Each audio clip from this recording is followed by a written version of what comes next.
नमस्कार मित्रांनो, शुभविवाह या मालिकेच्या आजच्या भागात आज आपण बघणार आहोत. भूमी राजा काकांना फोन करते आणि सांगते की मला तुमची एक मदत हवी आहे. ॲक्च्युली मी इथे हॉस्पिटलमध्ये आले होते प्रधान डॉक्टरांना भेटायला. राजा काका म्हणतात की डॉक्टर प्रधान तेच ना ज्यांनी आकाशचं ऑपरेशन केलं होतं. त्यावर भूमी म्हणते की हो तेच. राजा काका म्हणतात की अगं पण तू तिथे काय करतेयस. भूमी म्हणते की आता ऑफिसच्या स्टाफसोबत बोलता बोलता मला आकाशबद्दल माहिती मिळाली. त्याच्या ऑपरेशनबद्दल मला त्यांनी सांगितलं आणि तेच व्हेरीफाय करण्यासाठी मी इकडे आली आहे. पण इथे आल्यानंतर मला कळलं की डॉक्टर प्रधान इथे नाही आहे, तर ते US ला गेलेत. काका, जर आकाशचे पेपर्स जर मिळाले ना आपल्याला, तर त्याच्या तब्येतीबद्दल आपल्याला अजून माहिती मिळू शकते. पण जेव्हा मी इकडं चौकशी केली तेव्हा असं कळलं की हॉस्पिटलशिवाय हॉस्पिटलच्या परमिशनशिवाय ते पेपर्स आपल्याला नाही मिळणार. माझी फक्त तुम्हाला एकच रिक्वेस्ट होती की तुम्ही त्यांना कॉल करून त्यांची परमिशन घ्याल का. माफ करा मित्रांनो, पण जर तुम्ही चॅनलवर नवीन असाल किंवा अजूनही चॅनलला जर सबस्क्राईब केलं नसेल तर प्लीज सबस्क्राईब करा आणि बेल आयकॉनवरही क्लिक करा. स्टार प्रवाहावरील सर्व मालिका तुम्हाला आमच्या चॅनलवर बघायला मिळतील. धन्यवाद. त्यावर राजा काका म्हणतात की जुने केस पेपर स्टडी करून काय होणार आहे, आणि तसंही आता आकाशचे डॉक्टरसुद्धा बदललेत. भूमी म्हणते की खरं सांगू का काका, मला माझ्या मनाच्या समाधानासाठी पाहिजेत ते पेपर्स. काका, तुमचा माझ्यावर विश्वास आहे ना. त्यावर राजा काका म्हणतात की अगं काय बोलतेयस तू, आणि तू आकाश बरा व्हावा यासाठीच तर प्रयत्न करतेयस, माहिती आहे मला. भूमी म्हणते की काका हे तुम्हाला माहिती आहे ना, मग तुम्ही प्लीज करा ना त्यांना फोन. खरं तर माझ्यापेक्षा जास्त ते तुमचं ऐकतील.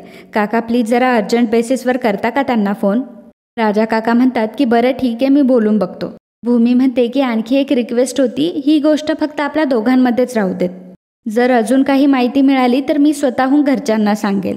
राजा काका म्हणतात की बरं ठीक आहे, तू थांब तिथेच, मी डॉक्टर प्रधानांना कॉल करून तुझ्याशी बोलतो. राजा काका म्हणतात की मी हॉस्पिटलच्या सरांसोबत बोललो, पण त्यांनी मला असं सांगितलं की पेशंटचे केस पेपर त्यांच्या नातेवाईकांना देणं हे त्यांच्या रूल्समध्ये बसत नाही. म्हणजे खरं तर हे नियमांच्या विरुद्ध आहे. म्हणजे मी खूप रिक्वेस्ट केली, पण अगं ते नाहीच म्हणाले ग. तू एक काम कर, तू घरी ये, घरी आल्यावर बोलूयात आपण सविस्तरपणे. राजा काकांचं सर्व बोलणं हे रागिणीने मागून ऐकलेलं असतं आणि रागिणी मनामध्ये म्हणते की बघता बघता कुठपर्यंत मजल गेली ह्या मुलीची. आकाशच्या बाबतीत जे काही घडले हे मी हिला सांगून सुद्धा हिचा विश्वास बसत नाही. सगळी पायामुळं अगदी खणून काढते ही मुलगी. एवढ्यात काही शांत बसणार नाही. ही सगळं आता खणून काढणार आणि हे प्रकरण अगदी आता माझ्या गळाशी येत चाललंय. तर इकडे भूमीचं सहज लक्ष आई जोगेश्वरीच्या फोटोवर जातं आणि ती विचार करते की नाही, आता एवढ्या लांब येऊन मी अशी माघार नाही घेणार. आकाश जर बरा झाला होता तर नेमकं असं काय घडलं की ज्यामुळे त्याची तब्येत एवढी खराब झाली. त्याचं ऑपरेशन तर सक्सेसफुल झालं होतं आणि त्यानंतर तो कोणती औषधं घेत होता, आणि आता जी त्याला औषधं दिली जात आहे तीच औषधं तो घेत होता का, हे मला सगळं आता शोधून काढायला हवं आहे. त्याचं भविष्य चांगलं व्हावं यासाठी मला हा शेवटचा प्रयत्न तर करायलाच हवा. आई, माझा तुझ्यावर ठाम विश्वास आहे आणि तुझ्या प्रेरणेमुळेच मी इथपर्यंत येऊ शकले. आता या पुढचा मार्गसुद्धा तूच दाखव, आणि तू सोबत आहे म्हणून तर मी एवढं धाडस करतेय. तुझा आशीर्वाद कायम माझ्यासोबत असू दे. असं म्हणून भूमी लगेचच डॉक्टरांच्या केबिनमध्ये जाते. ती डॉक्टरांना म्हणते की सॉरी सर, मी तुम्हाला न विचारता आतमध्ये आले, पण खरं तर प्रश्न माझ्या नवऱ्याच्या जीवाचा आहे आणि त्याच्या तब्येतीसाठी तुम्ही शेवटची आशा आहात, म्हणून मी असा आगाऊपणा करून आतमध्ये आली आहे. डॉक्टर म्हणतात की एक मिनिट, तुम्ही भूमी देसाई राईट. त्यावर भूमी म्हणते की हो, पण मी आता भूमी महाजन आहे. तुम्ही ओळखता का मला. त्यावर डॉक्टर म्हणतात की ऑफकोर्स ओळखतो. 4 वर्षापूर्वी आपण घड्याळाच्या दुकानात भेटलो होतो, तेव्हा तुम्ही माझ्याकडे असलेलं घड्याळ तुम्ही मला दुरुस्त करून दिलं होतं. भूमी म्हणते की मी तुमचं घड्याळ दुरुस्त करून दिलं होतं, मला कसं आठवत नाहीये हे. डॉक्टर म्हणतात की तुमच्यासाठी फक्त ते एक घड्याळ होतं, पण माझ्यासाठी माझ्या बायकोची शेवटची आठवण होती. तुमच्याकडे तेव्हा वेळ नव्हता. मी तुम्हाला जेव्हा माझी सगळी परिस्थिती सांगितली तेव्हा तुम्ही व्यवहारापेक्षा माणसाला जास्त किंमत दिली. तुम्ही त्यावेळी माझं घड्याळ दुरुस्त करून दिलं. मी तुम्हाला कसं विसरेल मिसेस भूमी. तुम्ही फक्त बोला की मी तुमच्यासाठी काय करू शकतो. खरं तर पांडुरंगाच्या कृपेने अगदी पांडुरंगच भूमीला मदत करण्यासाठी आलेले असतात. भूमी म्हणते की मी तुमच्या कामाची परतफेड मागते, प्लीज असं समजू नका. डॉक्टर म्हणतात की नाही, अगदी तुम्ही मन मोकळेपणाने सांगा. भूमी सांगते की खरं तर डॉक्टर, मी एका अडचणीत सापडली आहे आणि तुम्हालाही माहिती आहे की कुठल्याही स्त्रीला तिच्या नवऱ्यापेक्षा जास्त कुठलंही नातं जवळचं नसतं. आणि मग घडलेला सर्व प्रकार भूमी डॉक्टरांना सांगू लागते. डॉक्टर म्हणतात की हो, आलं माझ्या लक्षात. खरं तर डेटा शेअर करणं हे आमच्या हॉस्पिटलच्या पॉलिसीमध्ये बसत नाही. भूमी म्हणते की सर प्लीज असं करू नका, मी खूप आशेने आले हो तुमच्याकडे. त्यावर डॉक्टर म्हणतात की एक स्पेशल केस म्हणून मी तुम्हाला परवानगी देऊ शकतो, पण तुम्ही फक्त पेपर्स बघू शकता, सोबत नेऊ शकत नाहीत. त्यावर भूमी म्हणते की काही हरकत नाही, मी तुमची खूप मोठी आभारी आहे. डॉक्टर लगेचच अंजलीला फोन करून सांगतात की वॉर्ड बॉय आलाय का तिथे, भूमी मॅडम तिकडे येतील, त्यांना जे पेपर्स हवेत ते दाखवा. तर भूमी डॉक्टरांना म्हणते की थँक्यू सो मच डॉक्टर. तर इकडे रागिनी खूप चिडचिड करत असते. रागिनी म्हणत असते की आई अगं किती सांगायचं गे ह्या नोकरांना, आकाश नीट लक्ष ठेवत नाही, पण यांनी नको का लक्ष ठेवायला, मूर्ख कुठले. काल जे रामायण घडलं तेच आज पुन्हा घडलंय. आजी म्हणत असतात की अगं रागिनी नको स्वतःला त्रास करून घेऊ, शांत राहा जरा. रागिनी म्हणते की कमाल करतेस ग आई, तू कसं काय असं म्हणतेस मला.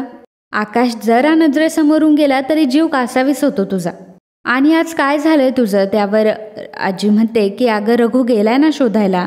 पौर्णिमा म्हणते की आई पण आकाश जिजू नाही ऐकत तर भूमिताई पण कुठे ऐकतीये. आता तुम्ही एवढं बजावलं होतं तिला तरीही कोणाला न सांगता गेलीच ना ती बाहेर. रागिनी म्हणते की भूमी मला सांगून गेलीये, ते तुमचे घड्याळाचे मालक कोण गंगाधर विधाते त्यांच्याकडेच गेली आहे ती आषाढीसाठी, आणि तू जरा तोंडाला आवर घाल.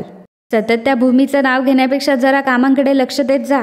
तर रागिनी वकील साहेबांना म्हणते की तुम्ही एक काम करा, आकाशचा अंगठा घेणं फार महत्त्वाचं आहे आज, त्यामुळे तुम्ही एक काम करा, तुम्ही इथंच थांबा आणि आकाशचा अंगठा पेपरवर घ्या आणि मगच ऑफिसला जा, आणि तोपर्यंत तुम्ही बसा इथेच. भूमी जेव्हा वॉर्ड बॉयसोबत ते पेपर्स पाहण्यासाठी जात असते तेव्हा पुन्हा एकदा देवीचा फोटो बघून ती देवीला थँक्यू म्हणते, परंतु भूमीला असा भास होत असतो की कोणीतरी तिला लपून छपून बघतंय.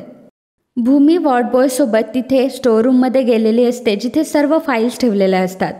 तर हॉस्पिटलचा वॉर्ड बॉय आकाशची फाईल शोधत असतो आणि भूमी तिथं बसलेली असते. परंतु अचानक हॉस्पिटलचा वॉर्ड बॉय गायब होतो. भूमी इकडे तिकडे दादा दादा असं शोधत असते, परंतु तिला ते कुठेही भेटत नाही.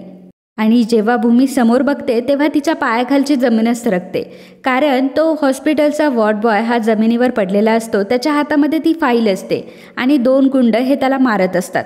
दोन्ही गुंडांनी हॉस्पिटलच्या त्या वॉर्ड बॉयला मारलेलं असतं आणि तो बेशुद्धही झालेला असतो. तर त्यातला एक गुंड चाकू काढतो आणि भूमीला दाखवायला सुरुवात करतो. ते सर्व बघून भूमी फारच घाबरलेली असते. भूमी तिथून पळायला लागते, तेवढ्यातच तो गुंड भूमीला पकडतो आणि तिच्या तोंडावर हात ठेवतो. तो भूमीला म्हणत असतो की हे बघ, अजिबात आवाज करायचा नाही. तर भूमी त्याच्यापासून सुटण्यासाठी प्रयत्न करत असते आणि तो त्या दुसऱ्या गुंडाला त्या वॉर्ड बॉयच्या हातातून ती फाईल खेचायला सांगतो. त्यावर तो गुंड म्हणतो की आकाश महाजन हीच फाईल आहे ना. त्यावर तो गुंड म्हणतो की हो तीच फाईल आहे, जाळ तिला. आणि मग लायटर काढून तो ती फाईल जाळायला लागतो. परंतु तो फाईल जाळणारच असतो त्याच वेळी आकाश तिथे येतो. आकाश त्या गुंडांना बाजूला सारतो आणि जेव्हा त्याला कळतं की त्याची सायकल राणीला कोणत्या तरी गुंडाने पकडले, तो त्या गुंडाला म्हणत असतो की हे सोड माझ्या सायकल राणीला. तेवढ्यातच दुसऱ्या गुंडाने आकाशला पकडलेलं असतं आणि सायलीसुद्धा त्या गुंडाच्या हातातून सुटलेली असते. भूमीच्या डोक्याला देखील लागलेलं असतं. तर ते दोन्हीही गुंड आकाशला खूप मारत असतात आणि हे बघून भूमीला फार वाईट वाटतं. तितक्यातच भूमीला एक कल्पना सुचते. तिथे असलेला एक मोठा बॉक्स भूमी एका गुंडाच्या डोक्यात घालते. त्यामुळे तो गुंड खाली पडतो, परंतु तो शुद्धीवर असतो. त्यानंतर दुसरा गुंड येतो आणि तो भूमीला चाकू दाखवायला सुरुवात करतो. तर तो भूमीला चाकू खुपसणारच असतो. त्याच वेळी आकाश खूप घाबरतो आणि भूमीच्या पुढे येऊन उभा राहतो. आकाशच्या हातामध्ये मोठी काठी असते आणि तो त्या गुंडांवर ती काठी उगारत असतो. भूमी ही फार घाबरलेली असते आणि तिने आकाशला मिठी मारलेली असते. आकाशचा तो चिडलेला अवतार बघून ते दोघंही गुंड तिथून पळून जातात. थोड्याच वेळात डॉक्टर आणि नर्स तिथे येतात. तर आकाश हा मात्र प्रचंड चिडलेला असतो आणि भूमीने त्याला मागून पकडलेलं असतं. दोघंही खूप घाबरलेले असतात.